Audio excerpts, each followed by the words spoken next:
Thank you. I pushed the recording button and it gave me a little menu and I didn't pick anything for it to do.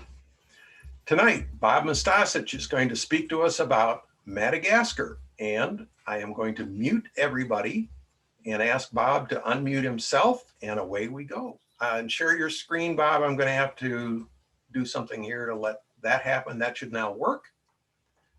And now I'm muting.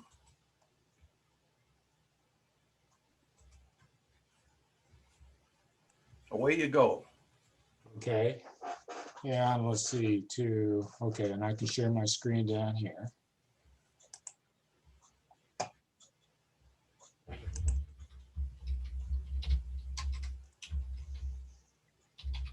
need to go up to,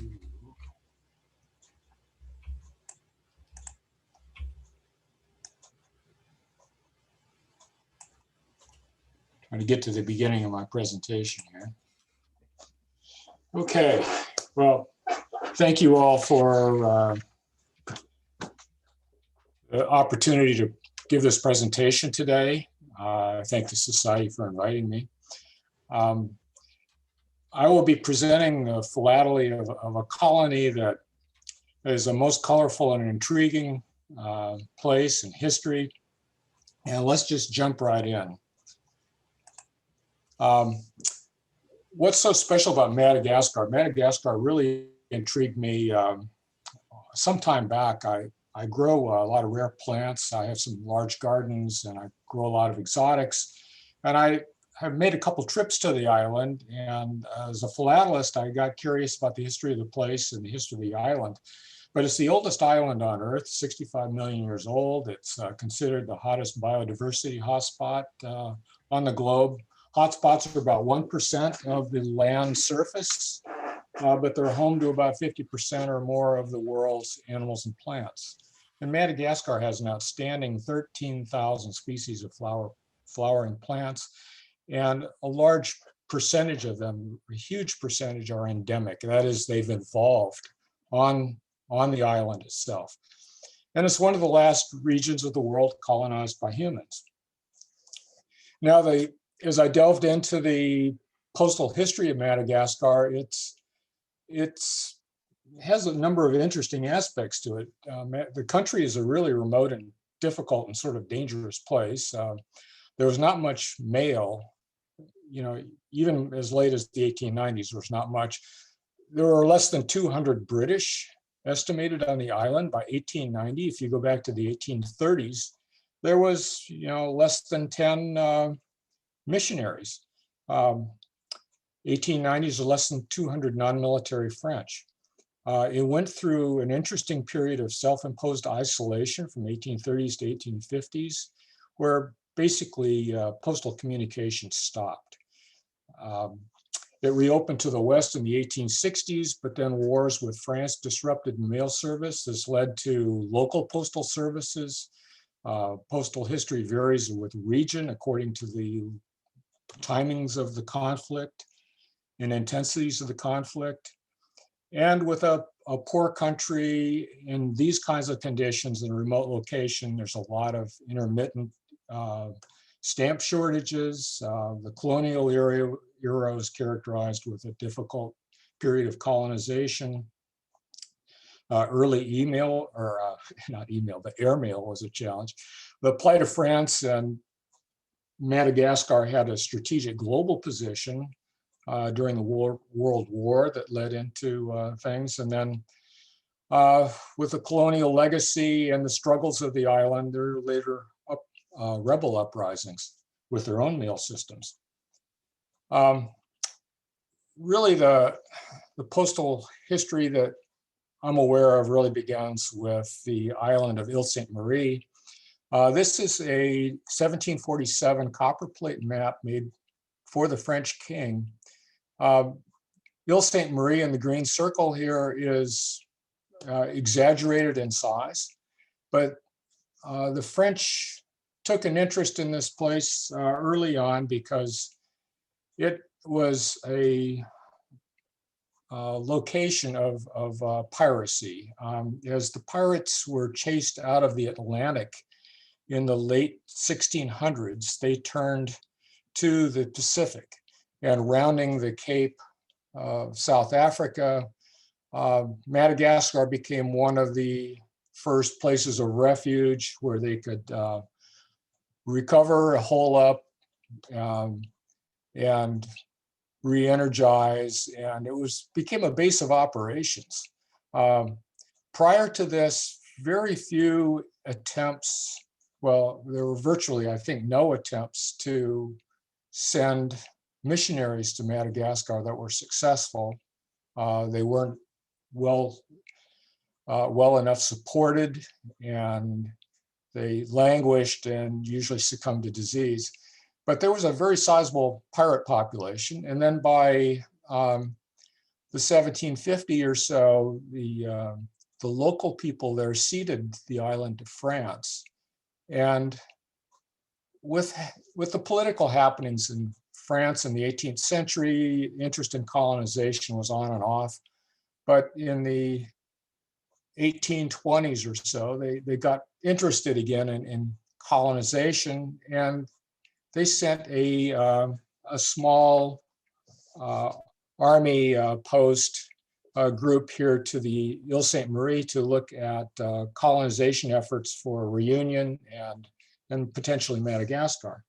So the earliest piece I have in my collection, and this is one of the earliest known French letters from the island in general. This is an 1828 letter from a French army officer who was in charge of this garrison on this small location in Ile Sainte Marie. It's a long, lengthy letter. It was difficult to translate. I got a lot of help from a native French lady who had experience translating older manuscripts. But just to tell you a couple of interesting things from this long letter, they speak of long delays and unreliable mail service. Mail from France was only carried by the king's ships, those traveling directly to Ile Sainte Marie, Bourbon, Mauritius, or Madagascar.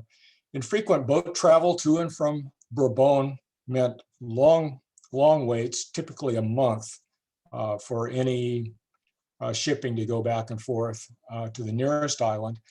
The tactic for sending mail to Europe was to write often and then apologize profusely in the letters for sending so many, potentially all saying the same thing. It was currently taking about 5 months to receive his wife's letters from France. And there's a number of comments, personal comments made in this particular letter, but one of the things was said that he was less unhappy in getting used to this awful place.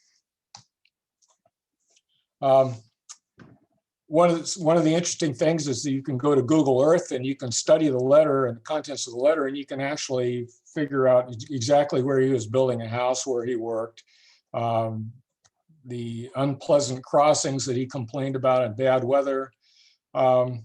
This location here is a little tiny island in this harbor, and this little harbor is just tucked in this edge here. And this was the home for some of the wealthiest and most famous pirates in history. And they had a fleet at one point of like 17 fully gunned boats between here and Ranters Bay that could take on anybody, including the British Navy in the Pacific. And they had a population of 1,500 in 1690, which was rather remarkable. Now I'm going to turn my attention to the center of the island. The capital is Antananarivo. You'll see it in postmarks as Tananarive or Tananarivo. And then Tamatave, you'll see over and over again as an important postal location. And it's the main port that all commerce went through and communications went through to get to Antananarivo. For reasons I'll describe later, it's a little bit remote, and this is up kind of in the hills and the mountains a distance away. So the island was unified for the first time by King Radama I, and he reigned in 1810 to 1828. And he took an interest in European civilization from the few boats that stopped by. And he welcomed British missionaries into Madagascar in 1817. In 1821, the Reverend David Griffiths was one of the first to come in, and he was one of the most important of the early missionaries. King Rodama was especially happy with Griffiths telling his students that it was a sin against God if they did not honor their king. And this is one of the earliest known missionary letters from Madagascar. And this is going back to the London Missionary Society, and it's dated 1825. They went through Gibraltar with various markings on it. Now, one of the things King Rodama was really interested in was bringing industry and artisanal knowledge from the West to the island. And so he insisted that the London Missionary Society bring artisans where possible. And one of the most important ones was James Cameron. And he was an industrious Scot who could do just about anything. And he was, he built up a lot of different factories making different kinds of things on the island. But he was alleged to have taken half the money for his own pockets and not paid anyone for their hard work. And the London Missionary Society, when they learned of him casting cannons and making weapons, they really disapproved of that. And they would have been very upset with his profiteering had they any idea about it. He later returned to the island. I'll explain why everybody left, but he later came back and he was very popular up into the 1970s. At the time of his death in 1875, he was so popular, he was given a state funeral, something rarely done for non-Malagasy citizens of the island. Another important artisan of the first 5 or 6 missionaries that came over in this period was John Canham. And his specialty was leather works, but he was disappointed when he got there because there was no lime. There also wasn't any leather. It turned out the Malagasy had lots of beef, but they ate the beef with a hide attached. And so he had to resort to importing leather back from the island of Mauritius, where the Malagasy supplied beef to cattle to Mauritius for food there. He was invited to stay in the island, but for reasons I'll explain, they were led into exile. So now we get into the dark period. King Rodama I was followed by Ranavaluna first, his wife, and she was considered one of the cruelest female political leaders in world history. She ruled the island for 33 years, a pretty long reign. It was a xenophobic period, isolated Madagascar. She was really interested in bringing back the old traditional ways. And she made extensive use of forced labor in lieu of tax payments, harsh conditions, high mortality rates, and she maintained social order through a trial of ordeal.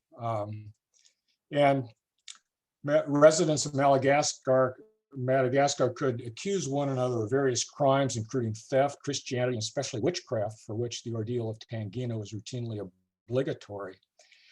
It's thought that the population of Madagascar declined from 5 million to 2.5 million between 1833 and 1839 under her rule. And you can see in this graph the deaths in the hundreds of thousands here, just in this short period alone. In this trial of ordeal, this was a situation. I was traveling in Madagascar and I found someone who could take me to one of these ancient sites.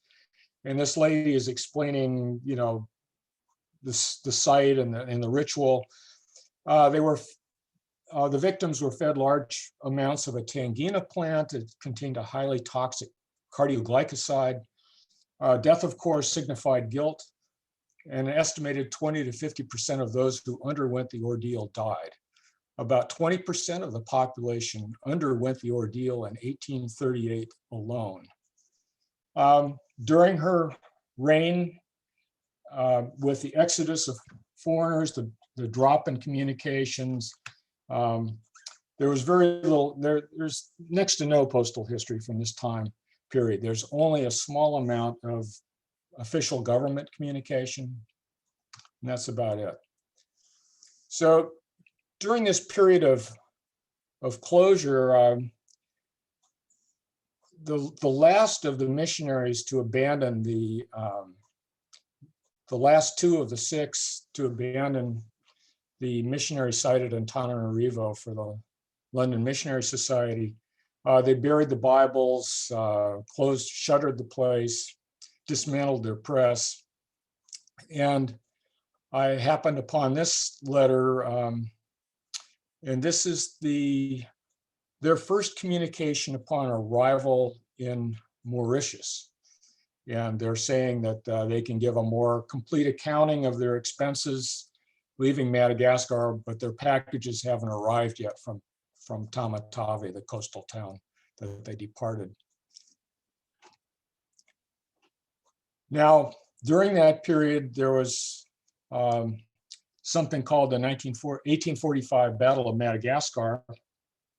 And during this time, the Queen decreed that any foreigners who happened to be still on the island were subject to her decrees that they had to participate at her whim, or any public official's whim, in public works. And they would be subject to the trial of ordeal and the penalty of lifelong slavery for any transgressions. In response to the alarm of a few traders at the ports, the British and the French each brought in a warship and bombarded Tamatave on June 15th, 1845. And I happened upon this letter a while back that is one of the few known letters outside the British National Archives having to do with this battle. And this is from a Lieutenant Montague Burroughs of the HMS Sappho, which was in the Mozambique Channel on an anti-slavery patrols, but they are on standby for the Battle of Madagascar. And he quotes in his letter, "We're anxiously waiting for instructions from England about this Madagascar business. If we do nothing in it, we shall go on cruising for slavers, just as hitherto for the last 1.5 years at least." Burroughs turned out to be a very interesting fellow, and researching him, he was promoted to commander in 1852. He decided instead to become a student at Oxford at half pay. He was the oldest and first person to attain double firsts in classes in humanities and law and history, and he became the first professor of modern history at Oxford and the first academic to lecture on the naval history of Britain. I have a few pictures just for entertainment's sake in here, scattered in. This is a lemur overhead walking through the woods in Madagascar. The body's about 1 foot long. He's a good size chameleon. Did I say lemur? I meant chameleon. We'll see the lemurs later. Now looking at back in the capital area of Antananarivo in the hills to the south. When Madagascar did reopen after the passing of Ranavaluna, the Queen, missionaries were invited back in. The London Missionary Society came back, but also the Norwegian Missionary Society was another one of some size that expressed interest and came and established some small missions in different places, and they figured later in some of the postal history. And this is one of the earliest known letters from the Norwegian Missionary Society, and this is 1875. And they had their own boat for mail service between Madagascar and Norway, and as well as traveling and transporting their missionaries. Another minor missionary post that the Norwegians had was Morondava, shown here on the coast. But Morondava is famous for other things, as I'll show you in a moment. But a mission there, Reverend Oz, in particular, kept some of his correspondence. So there's maybe 15 or 20 or 25 letters known out there that you can find on auctions from the Reverend Oz for the Morondava mission. The lower one has a nice inscription on it that this letter of mine has gone both nights and days to get to Bethel. Bethel was a part of Morondava, a little district in it. This is what Morondava present day is better known for. It is the particular site on the island where you find the large baobab trees. 6 of the 7 known species are endemic to Madagascar, and the Adansonia granditieri is the largest of these, and this is an iconic site, and its location is in the Morondava area. Now, I just thought I'd throw in a couple comments about Madagascar. They're just as true today as they were a long time ago, I'm afraid. Getting around is really challenging. This is some scenery north of Morondava, maybe 50, 75 kilometers north. And it's called the Singi. And this is a limestone formation, and it's just like a giant pincushion, maybe 100 square miles. It's a good sized area. And these are maybe 100 feet tall, and they are sharp. And they're short ones too, so it's hazardous just even walking around in there and trying to get around at all. And you don't want to get lost in it, that's for sure. But the way people got around, at least in the 19th, 18th centuries, was through a system of portage by organized porters. That there was about 60,000 slaves in charge of this portage. And the sedan chair was how people got around.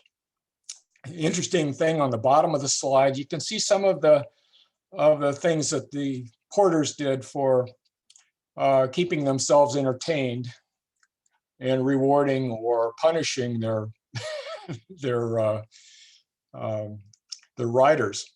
A really smooth ride was the most favorable situation, the Rano Mandri, sleeping water.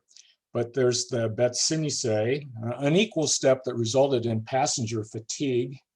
The Bakusi, elongated stride for a fast, bumpy ride. And then worst of all is the last one, a disagreeable gait resembling a limping animal that gave the impression of an impending crash and fall with each step.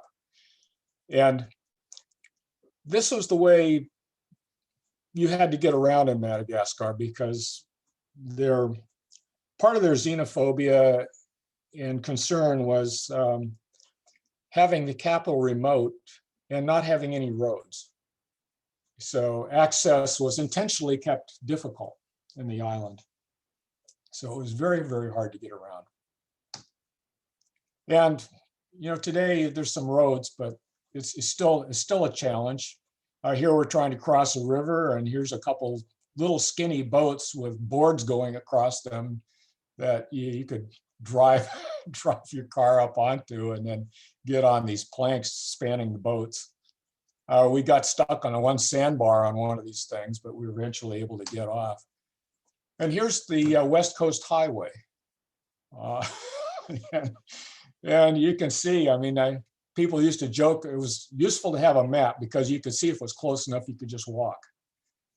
So people spent most of their time trying to find ways to drive around off these little mesas of the remaining bits of the highway. And it was easy to get stuck in the mud, which happened often. This is a photo of the smallest lemur, the smallest primate, called the mouse lemur, that I happened to catch at night one time. Now back to stamps. Diego Suarez, as you've probably seen in the stamps, that's the northern end of the island. And this became the site of focused French conquest in the 1880s. The northern tribes that were persecuted by the Queen sought protection from France. France used this and other pretenses to take territories and gain concession in the north of the island. The French took Nosy Bay in 1841. the Queen's successors welcomed the British back, but not the French because of their hostilities in the north. And the adoption of Protestantism in 1869 further antagonized the French. The French had their own UPU post office in Tamatave, which was tolerated and appreciated by the Malagasy because it became a good means to be able to get mail out and communication with the rest of the world. But worsening relations with France resulted in blockades, and then ultimately war broke out in the early to mid 1880s. Tamatave was outright captured by France in 1883. This gave France control of the main port and a foothold for the eventual conquest of the island. Diego Suarez, these are some stamps and a cover from the early typograph stamps of Diego Suarez. There's a lot of military mail from France, to France, from Madagascar, from the North expeditionary forces at that time. And this was a campaign that ran up through about, well, the peak of formal conquest was the taking of the capital in 1895, but it really took another 5 to 10 years to really settle down and establish control of the island. So they were there for quite a while, and there is a lot of military mail from them. This is an interesting piece that actually just came in the mail a couple days ago, so I tossed it in here. This is an unusual piece that went by the usual stampless route, but was sent to a country that required postage, in this case, an unusual destination of Egypt. So now we're looking at mail going through Tamatave, the main post office there. The location in Tamatave allowed French post offices to start to expand and proliferate on the island. And this is early mail from the capital with a couple of the early Madagascar stamps. But you can see examples here of the overprints. There was scarcity of various denominations at various times and shortage of stamps just in general. So there was a lot of covers cobbled together as best possible. The stamps went all the way to 5 francs. Not quite sure what required necessarily the 1 franc and 5 franc stamps. There are 3 covers thought to be known with the 5 franc denomination on them. Now, an interesting consequence of the British blockade of Tamatave, or the French blockade of Tamatave, and the rivalry between Britain and France historically on the island was, it was a little bit iffy getting mail accepted at reasonable rates by the French post office in Tamatave. And complaints by the London Missionary Society about the difficulty or unpredictability of getting the office to accept their mail led to the British government and the consular office approving an approach proposed by the British consulate to have their own consular mail franking system. And so in this system, they would have their own stamps. They would collect fees, attach these stamps. They would transport them to the consulate from Antananarivo to Tamatave. The stamps would be torn off and destroyed in Tamatave, and then the diplomat in Tamatave would take them to the French post office and get them posted with French postage to travel from there. So these stamps were an effort on the British part to provide mail service for the English-speaking citizens in Madagascar, primarily around the capital. And I particularly like to find canceled ones when I can find them. And they're typically canceled with crayons, but there are some unusual bar cancels. The one at the far right actually has Pickersgill's, the chief of the consulate, Pickersgill's initials on it. And these stamps were lithographed in 2 colors, and they were not considered completed stamps until they had the hand stamp, the British consulate hand stamp applied to them.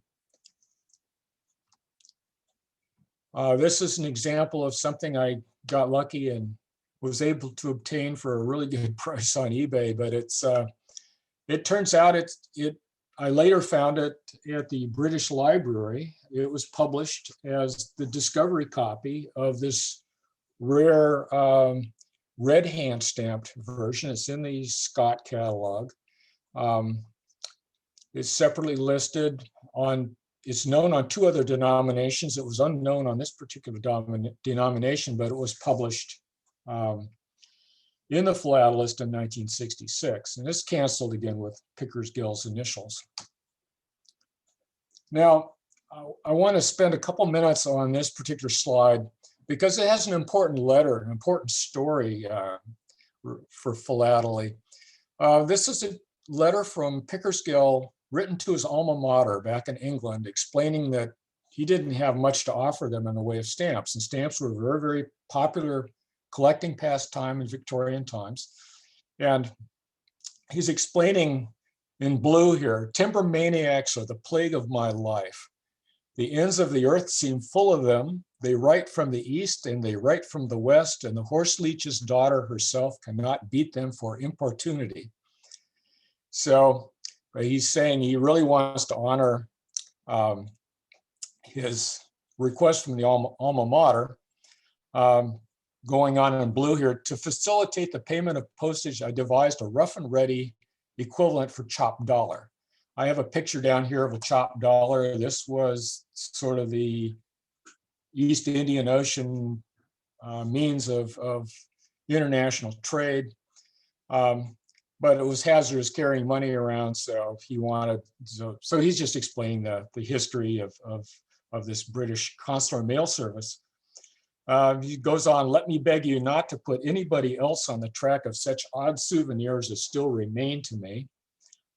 And the maniacs made such a flutter about them, I was obliged to revert to chopped dollars.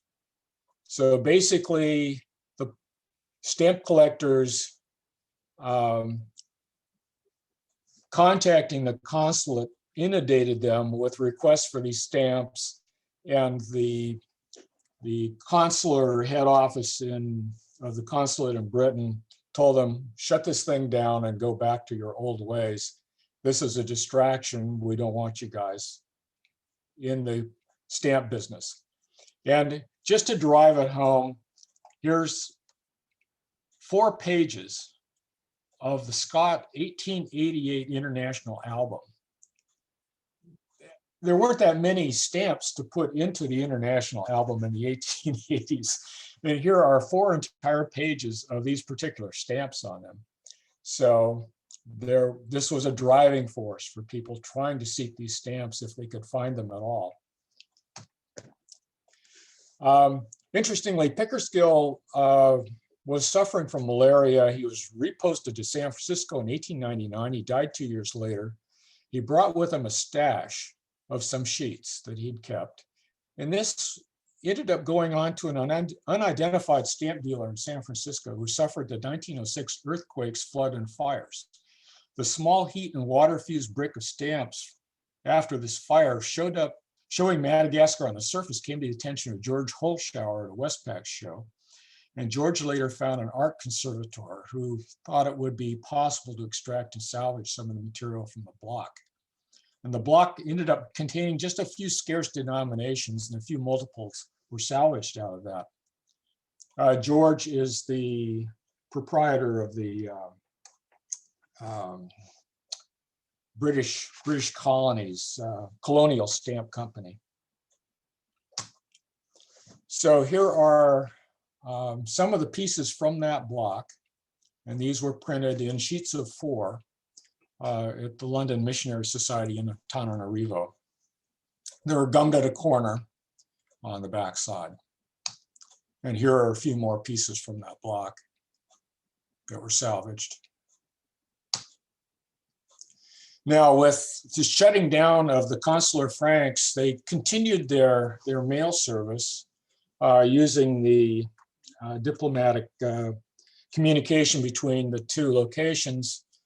But what they did now was they would collect the fees, put the mail in a pouch, and it would be stamped now with the seal that was used, the hand stamp that was used to finish the British consular mail stamps. And then the typical letter would get the 25-cent or centime international rate applied to it in Tamatave and travel the rest of the way. There were some other stamps also used that switched from the hand stamp to a CDS type stamp. And then here's a scarcer CDS was actually applied as a receiving stamp in Tamatave. Here's a case, there were a few local covers known from the period. So this is from Antananarivo to Tamatave. And this is something that I just got in the mail yesterday. So I put it in here. The Eastern Telegraph Company was one of the largest cable operating companies in the world. And this is a scarce telegram going to Madagascar. Now these had to travel by boat over much of the world in those days. But this is nicely tied with a Zanzibar. This went from Zanzibar to Reunion to Tamatave.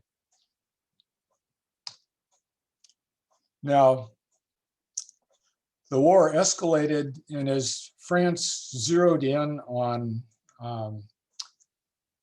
really capturing the capital, the French postal, the French community started to evacuate the capital. The French overseas mail service at Tamatave and Antananarivo was stopped, and the Malagasy government was getting desperate, and they approached the London Missionary Society again and says, well, can we do a repeat of the British consular mail service? And they were desperate too. So they said, well, okay, yeah, we can do that again. And so this is in 1894. And they created a couple different series of stamps. This is from the first series. And between May and September of 85, mail was transported 4 times in this manner. It would be collected in a pouch and was taken to another port south of Tamatave and put on a steamer going down to Natal, and there posted from South Africa. So there's only just a few pouches of this mail that left this way. This is a complete sheet of the 1 pence stamp. And these are scarce in terms of ones without the hand stamp. I've wondered really if these are really considered unfinished without the stamp applied, similar to the British consular stamps, because they largely are seen with the hand stamp on them. There was a second issue, a pictorial issue of 1895. Again, it was kind of short-lived. There are a few of the 4 pence, but the others are very, very scarce on postal history pieces. And the Norwegian Missionary Society also got into the act with their own local post. And this time, they created their own stamps. The British Inland Mail Service, the second incarnation of the system, was shut down very quickly. It just ran for a few months, and then in 1895, the French captured Antananarivo and basically shut down all of the British mail service. However, the Norwegian Missionary mail service, another local post that was set up, the French didn't really care about it because it just served a couple little tiny missions in remote spots, and there wasn't any other mail service going there anyway. So they kind of let it run for a little while. These are the stamps that they issued. They're fairly scarce used. And I'll show a couple covers. There's maybe 9 covers known. 5 of them are from one particular correspondence of a Miss Nierve in Fianarantsoa.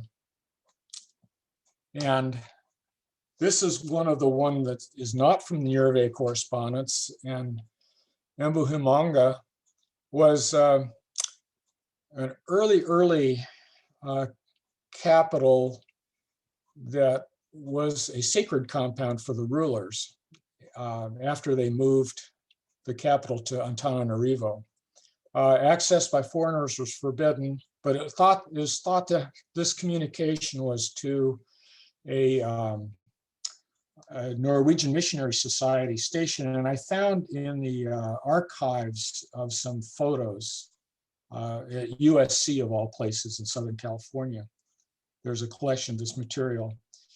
There is a picture of an NMS station outside the forbidden city of Mbuhimanga. And at the time of this letter, it was still not open to foreigners. This is just a typical village, tiny village in the far south traveling through. I grow a lot of these tall plants in my yard. So it looks vaguely like this. My house is in better condition, I hope. Examples of overprinting because of stamp shortages. I mean, stamp shortages were rampant. There were a lot of different overprints, scarce overprints made different places and different styles used. Here are just a couple examples of an oval overprint. There was a 5 centime rate for business papers. There's 3 of these known, and 2 of them are on identical, looks like handmade stationery. And there's a little bit more common 25 centime. Now we're getting toward World War I, and following the fall of Antananarivo in 1896, took almost 10 years for the occupational forces to subdue things. So here we're looking at some of the military mail going from the island, and here 1906 postcards where they're still capturing rebels. This is material that I believe maybe belonged to Ed, but these are some examples of provisional date stamps, very interesting pieces that were provisional postmarks used for a short time or sometimes a longer time period at various locations, but there apparently aren't any good records of where these were used and exactly when. So people look to the envelopes for clues as to when and where they were used. Vertical bisects are commonly seen in auctions and dealer sales of this material, but they are suspect of being perhaps just philatelic inspirations by the post offices. Dealers love the look of them. A lot of them are pretty clean looking. They do have a little bit of a philatelic look to them. This is a piece of POW mail from Madagascar from World War It's not believed that POWs were taken as far from Europe as Madagascar. Instead, this is thought to be a man who, because of his background, heritage, was imprisoned, and perhaps a businessman that became a POW. And he's actually writing a letter to French relatives in Germany. A little bit about airmail, not much, but I'll just skip over a little bit. Madagascar got off to a rough start. They got 2 planes in 1910 for the purpose of postal flights and transportation, or ambitions of it. The governor's assistant to civil affairs, Jean Raoult, agreed to obtain a pilot's license and fly the planes. On July 1911, the first flight was successful, but he destroyed the plane in a crash landing. A few weeks later, took the second plane up. Flight similarly ended with an accident. So that seems to have been the end of his flying career. And there wasn't any more airplane flight in Madagascar for some number of years after that. The first north-south transversal of Africa was accomplished in 1926 by a Swiss team led by Walter Mittelholzer, and he left Zurich, and I can show the route that they flew over the Matterhorn with this seaplane, and made lots of lake stops and shore stops traveling their way down Africa. And this is the route that he traveled to get down to Africa. He carried a little bit of Madagascar mail along on the trip that was shuttled off to Madagascar along the way.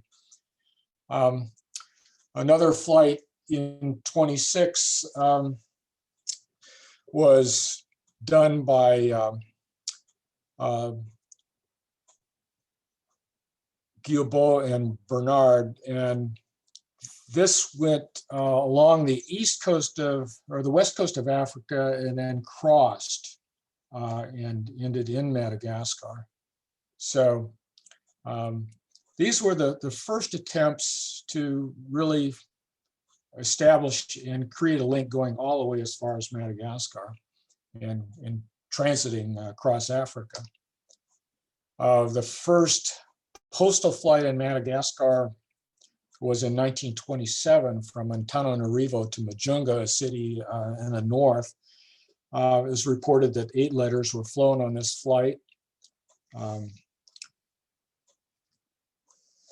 And there are lots of different kinds of crash covers and mishaps. This is just one example I put in today's presentation.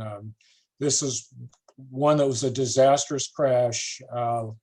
Pilots died and were found, sometime later.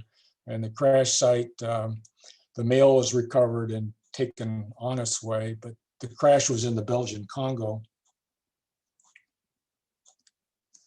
And just for fun, I have some pictures of a very short clip of the large lemurs that you can see in Madagascar.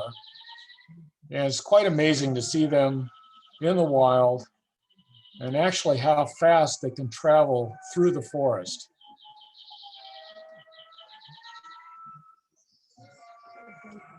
They have very flexible rubber-like tendons in their legs, and they literally just kind of bounce off one tree to the next. Now I'm going to turn a little bit to World War II, and then I'll be able to wrap it up shortly after that.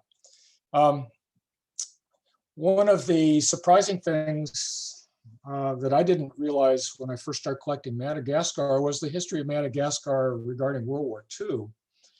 And it turned out Madagascar was part of a plan for resettling the Jews of Europe. It was a plan put together following some earlier reconnaissance. And the plan was to turn Madagascar into a kind of a police state in the northern half of it. And they actually told the people building the concentration camps in Poland and stuff like that, stop your construction, we have another plan. And the plan was to capture, they thought they were going to capture the British fleet and use the British fleet to transport 1 million Jews per month to Madagascar.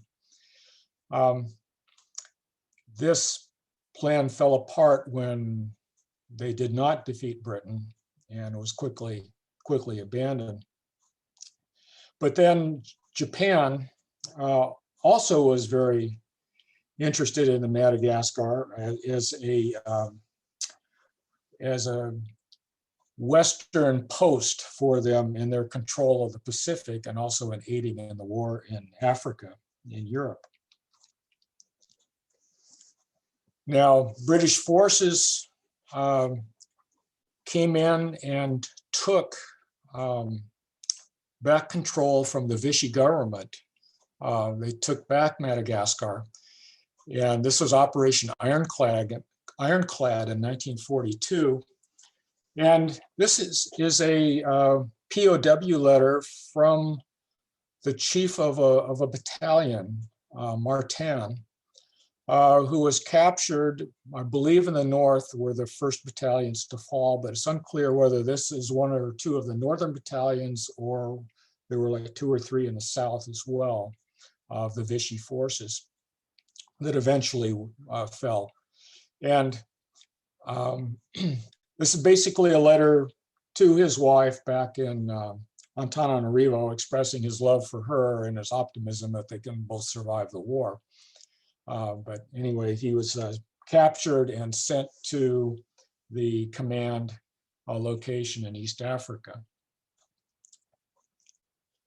Again, an example of stamp shortages. There's lots of these letters around with different kinds of stamps on them, but it basically says because of shortages of stamps, we'll stamp this on and you can pay the amount that's written in on there.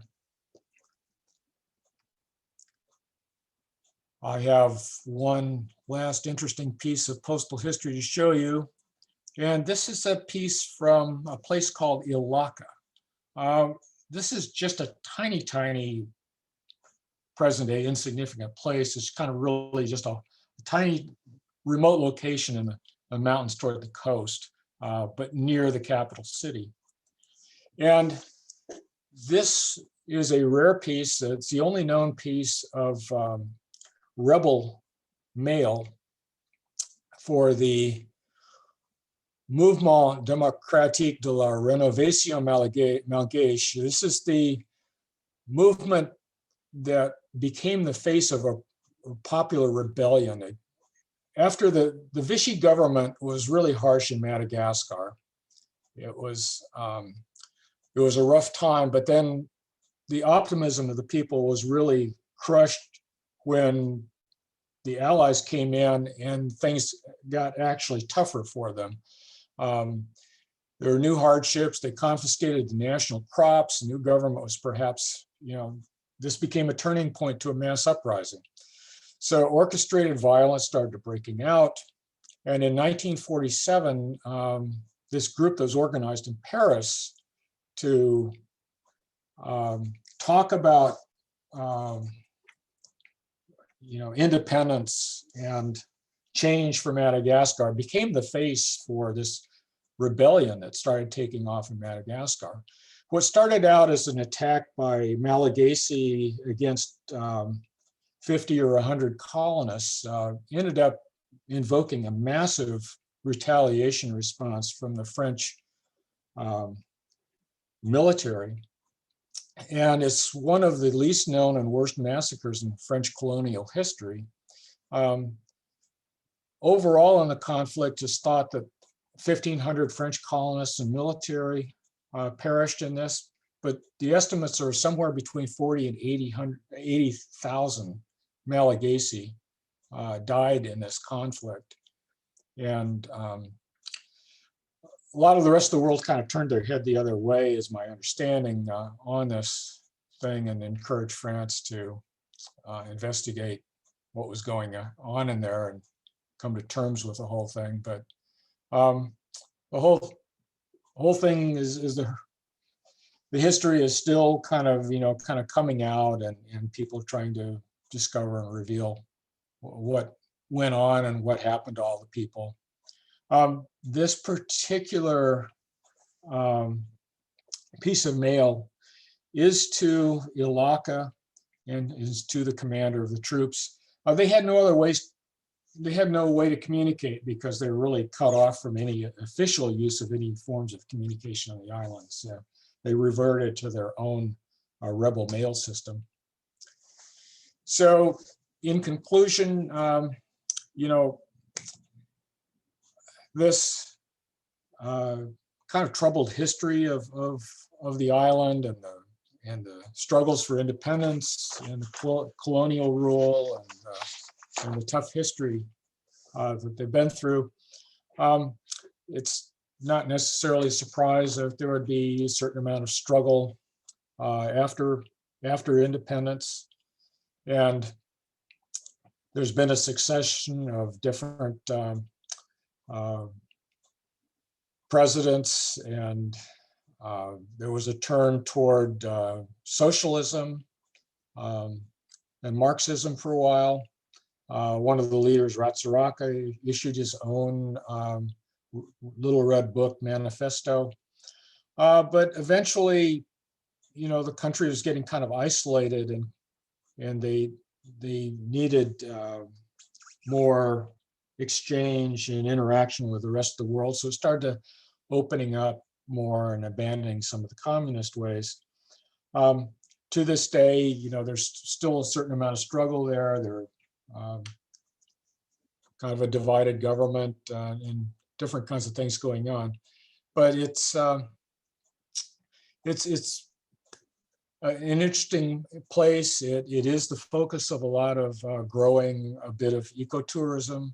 Unfortunately, the pandemic is, one thinks it probably has hurt that, but there's been a lot of ecological destruction of the island over the years with a growing population, and the rice, slash and burn rice cultivation, and the plundering of the forests.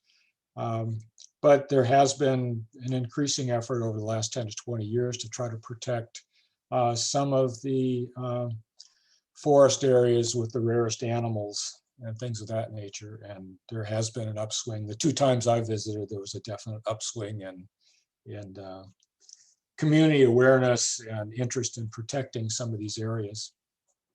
So that's what I had today, and I'd be happy to take any questions that you might have. And thank you for your attention.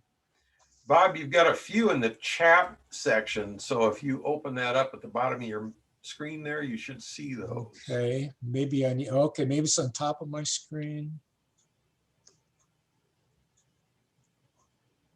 We have one that asks about the Queen staving off colonization by lining the beaches with French heads on pikes.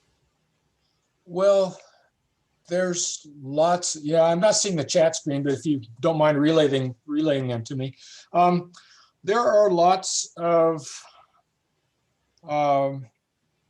appalling stories of different kinds of atrocities.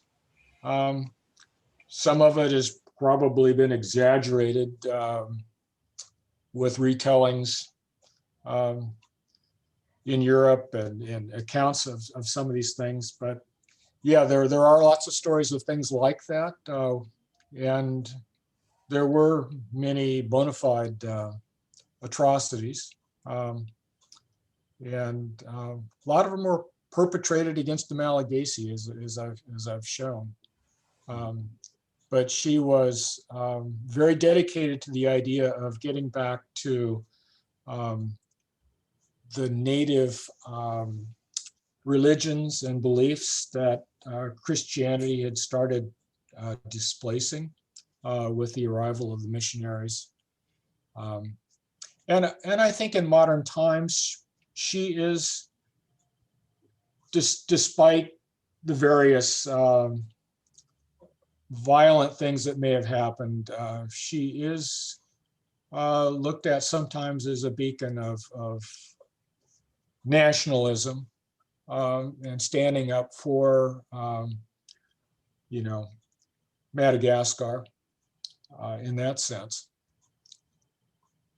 But I have read those stories myself of heads on pikes. Another question that's come up is whether or not that German POW might have been from German East Africa rather than from Europe. From the little bit of the history I've read of POWs, it's not believed that there was much effort put into transporting people to Madagascar as POWs, because there was more POW infrastructure in North Africa, is my understanding. Okay, and so it's, from what I've read, it's believed that these were local people of German affiliation, Okay. that were picked up in Madagascar. Not many, but there was a spot at a military compound in Antananarivo that was used for that purpose. Pardon me. And the last one is more of a comment. That person says, I'm intrigued as to the extent that anti-colonial moments show up in colonial postal history in all the colonies. And I don't know that that's addressed specifically to you, but certainly you. Yeah, it's not something I've studied widely across for comparative purposes with the other colonies, but I'm sure other people in this group could probably respond to that better than I can in terms of parallels. Yep. All right, how about unsharing your screen? We'll go back to looking at our friendly faces here. Does anybody else have a question that they would like to ask? I have some questions, comments, thoughts. This is Ed Grabowski. Yes, please. Very good, Bob. Do you know, are you a member of COLFRA? No, I'm not. Okay, first item on my agenda, you have to join. Okay. Second item is, there's a fellow named Luc not Montrachet, but Monteret, who's a member of COLFRA, and every month he gives a presentation on Madagascar. Oh, really? Okay. And he shares your love of Madagascar postal history. And Oh, great. His presentations show not only the postal history, but the real history that goes with the anecdotal stories. And I think you and he would have wonderful material to share. And I would comment, he writes English very well, and all his PowerPoints I get in a special version in English. Oh, great. So I can follow That's along. fantastic. I appreciate that reference. So that's one thing. The second is, I don't know if you know Keith Klugman or of Keith. Keith is the collector of Natal right now. He just gave a presentation at the Collectors Club virtual meeting. He has some marvelous examples of the dual franked mail through Durban. I had 3 or 4 or 5 of them in my collection way back when. He may be one of the people that I've lost. I've been underbidders, maybe. Could well auctions to him. but he has, some of the very heavy rates, printed matter, et cetera, et cetera. Okay. A comment on the numeral cancels of Madagascar.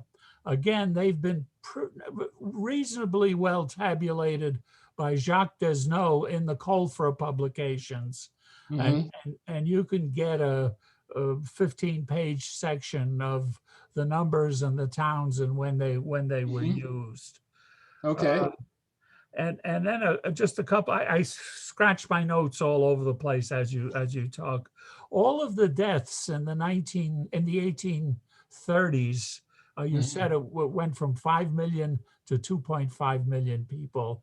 Was that really at the hand of man, or was there some sort of pandemic going on at that time? It was basically at the hand of the man. Um, you know, probably the bulk of it was through the um, enslavement for civic projects. Okay. It Still was a very, very harsh lot of conditions. people. No food was provided to the people. And if they were to survive, they really depended on their relatives uprooting themselves from wherever they were on the island to try to encamp near them to provide them food. Okay. And the conditions were really, really rough, and most people didn't make it very well through that. Okay, and the last comment or question is from the other side of my life. I was a chemist in my day. What do you know what the cardiac glycoside that was used? I don't recall offhand what it is. If you I'm could, a chemist as well, but I'd have to look up which okay, if you glycoside can that find is. it someplace, I'd be curious what Sure. plant and what it was. Yeah, I'm sure it's probably well known in the natural products references I Yeah. have. Okay, those are my questions and comments. Sure. Oh, great. Well, thank you very much.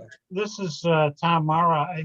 I think the cardiac glycoside might be related to the drug digitalis or digoxin, which is derived from the plant, which certainly can be cardiotoxic if the dose is too high.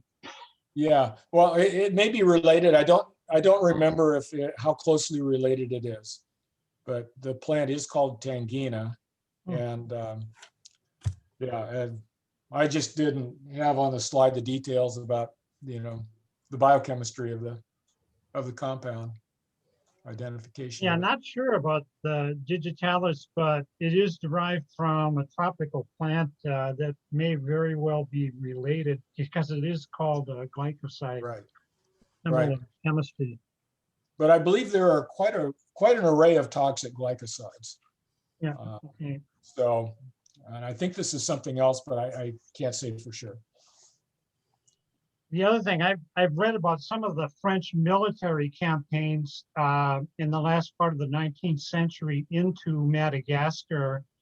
And I think disease and pestilence was a big part of the losses. I've read that some of these French campaigns, something like 90% came down with illness and were disabled during these. Yeah, I didn't talk about any of that, but in the 1990 or 1895 campaign to come from the north, they're coming from Majunga, which is a northern area that was wet and disease infested.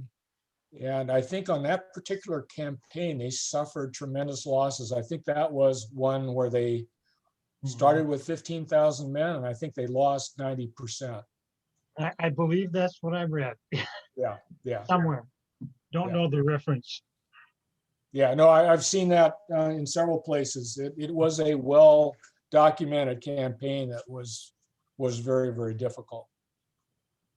And that was the fate of a lot of the early missionaries. A lot of the early missionaries came over. David Griffiths came over first with some others, and David Griffiths survived, but the other missionary, the first one, I don't remember his name, I think he succumbed to malaria. His family that came with him died of malaria. Griffiths' family died. Griffiths, I think, had to go over to Mauritius for a while to recover and then came back.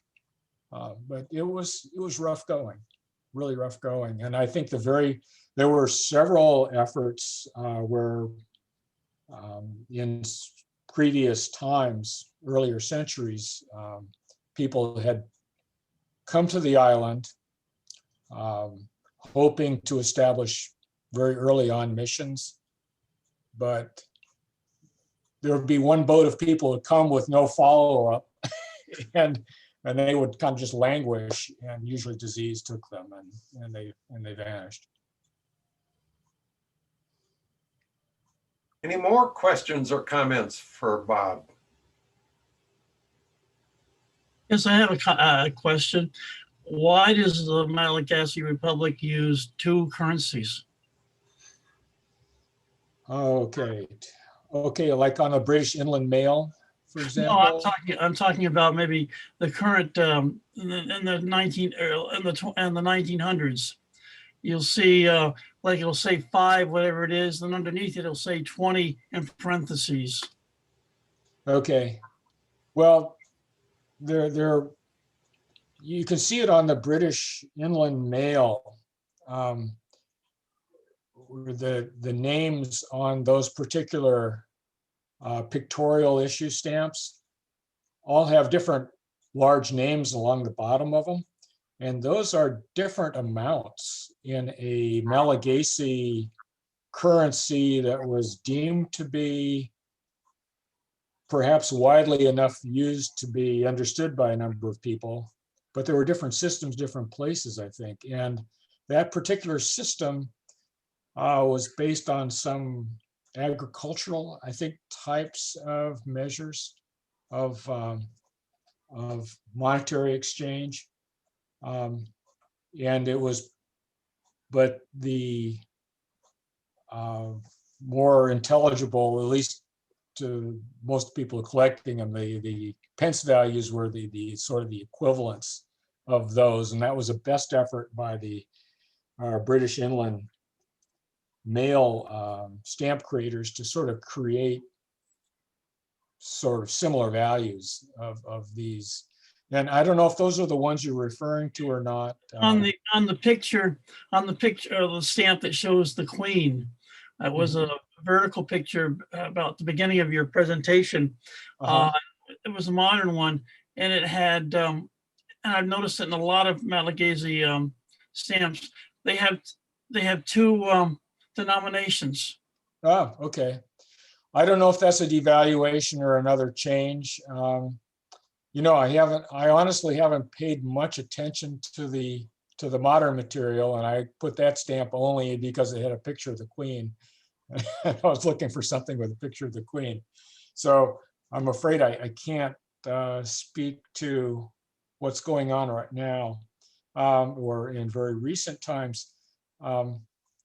There has been a lot of political change and turmoil, and you know, my understanding now is there's a divided government in the country that's not internationally recognized. Yeah, and I don't know if it has to do with that or not.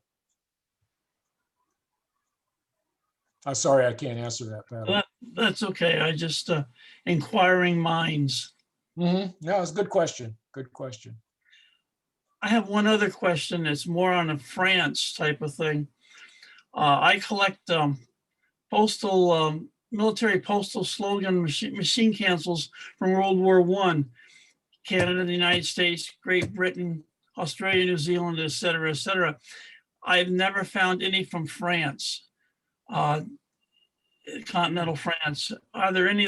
Does anyone know of any slogans like that from the World War II era, World War I era?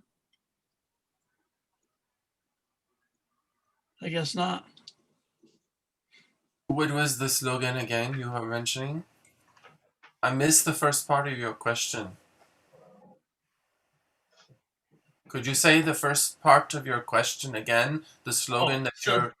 I collect, have an exhibit of slogan machine cancels that are patriotic from most of the English-speaking countries of the of World War I. And I'm looking now, beginning to look into like France and Germany and other nations. And I was wondering if there are anything like that in France. For instance, in Canada, it says like, save, save, save. Your money helps win the war. United States, it says something, a couple of them say, buy third Liberty loan bonds, help the war. Are there anything like that in France? I remember seeing a few things from World War I. You might see on old postcards some things like that, but not World War II, of course, because Germany was occupying the country. But Right. in the World War One, there's a lot of pictures, poster type pictures to support the troops, like on va gagner, we're going to win, or priez pour nos soldats, like pray for our soldiers. You see things like that. They look like a poster kind of thing, and there are postcards that were made, or the old postcards with things like that, but But not the stamps. I'm more interested Not in the stamp. machine Yep. cancels, any kind of Yep. machine cancels. I And I don't. know that- I've collected a lot of World War I era France covers and postcards, and have not come across any Right. slogan machine cancels. In fact, that a answers lot of machine that- cancels, my a lot of them tend to be hand stamps. Yes, that's right. That's what I recall too. Thank you. That answers my question. Any more while we're all gathered together?